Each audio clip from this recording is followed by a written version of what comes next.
এখন বাজে দুপুর 1টা। দুপুরের খাওয়া দাওয়া কমপ্লিট করে তিনজনে মিলে বেরিয়েছি লং ড্রাইভে। ওই যে মধ্যিখানে বসে আছে আমার ছেলে, ওর বাবা গাড়ি চালাচ্ছে, পিছনে বসে আমি ভিডিও করছি।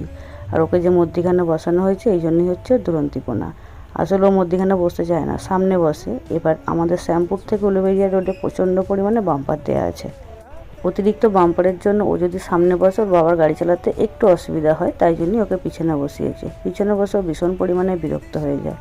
চলে এসেছি আমরা হাইওয়েতে। ওই যে মেডিকেল কলেজটা দেখা যাচ্ছে, ওই যে নিমদিঘিতে যে নতুন মেডিকেল কলেজটা হয়েছে ওইদিকে। আর হাইওয়েতে উঠলেই তো হেলমেট মাস্ট, আমিও পরে নিয়েছি একটা হেলমেট। ওই যে রসগোল্লার মতো গালগুলো দেখতে পাচ্ছেন। পৌঁছে গেছি আমরা রানিহাটিতে, কিন্তু স্যার এখন লাঞ্চ করছেন, তাই জন্য আধা ঘন্টা লেট হবে। তাই আমরা বাইরে একটু খেতে এসেছি।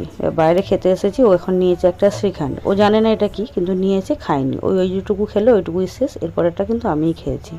এসে গেছি আমরা চেম্বারে, এখন ভিতরে ঢুকে দাঁড়িয়ে আছি। প্রথমে কিন্তু ওকে আমি নিয়ে ঢুকেছিলাম, এত পরিমাণে ছটফট করছে আর এত চিল্লাচ্ছে, ওই জায়গাটা নিয়ে একটা আতঙ্ক হয়ে গেছে। এখানে ঢুকলেই কিন্তু খুব কান্নাকাটি করে খুব চেঁচায়।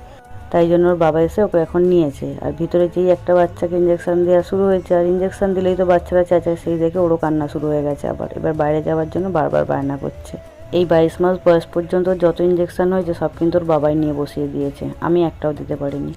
চলুন, ইঞ্জেকশন নেওয়া হয়ে গেছে, আমরা এখন বেরিয়ে এসেছি। আর এখন ওই ফুলের সারের উপর ব্রিজটাতে আমরা দাঁড়িয়ে আছি। এই ব্রিজটাতে আমরা আগেও দাঁড়াতাম যখন আসতাম।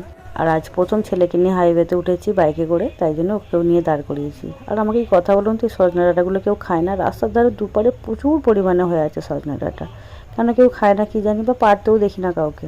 চলুন, আবার গাড়ি স্টার্ট দিয়ে দিয়েছি। তবে এখন কিন্তু আমরা বাড়ি যাব না, এখন যাচ্ছি আমরা বাগনানে। রানিহাটি থেকে বাগনান যাওয়ার রাস্তাটা দেখলাম ফ্যাক্টরি, কারখানা, শোরুম, অনেক কিছু হয়েছে, বেশ উন্নতি হয়েছে। কিন্তু শ্যামপুর থেকে উলুবেড়িয়ার রাস্তাটা দেখলাম উন্নতির নাম করে শুধু রাস্তা খোলা হয়েছে আর স্পিড ব্রেকার বসানো হয়েছে। যাক, ওসব কথা বাদ দিন। এই ইন্ডিয়ান ফ্ল্যাগটাকে দেখুন, দেখতেও কি সুন্দর লাগছে না? আমি তো দূর থেকে দেখতে পাচ্ছিলাম, দারুণ লাগছিল দেখতে। চলুন, মোটামুটি আমরা এসে গেছি বাগনানের কাছাকাছি। বাগনানের কাছাকাছি আসতেই ছেলে চলে গেছে ওর বাবার সামনে, কারণ এই রাস্তাটা অতটা বাম্পার নেই, অসুবিধা হবে না। ওই যে দেখাচ্ছে শ্যামপুর এখান থেকে 25 কিলোমিটার। তবে ডাইরেক্ট শ্যামপুরে যাবো না, এখন আমরা একটু কাজ আছে, দুটো জায়গায় ঢুকবো, তারপর যাব বাড়ি।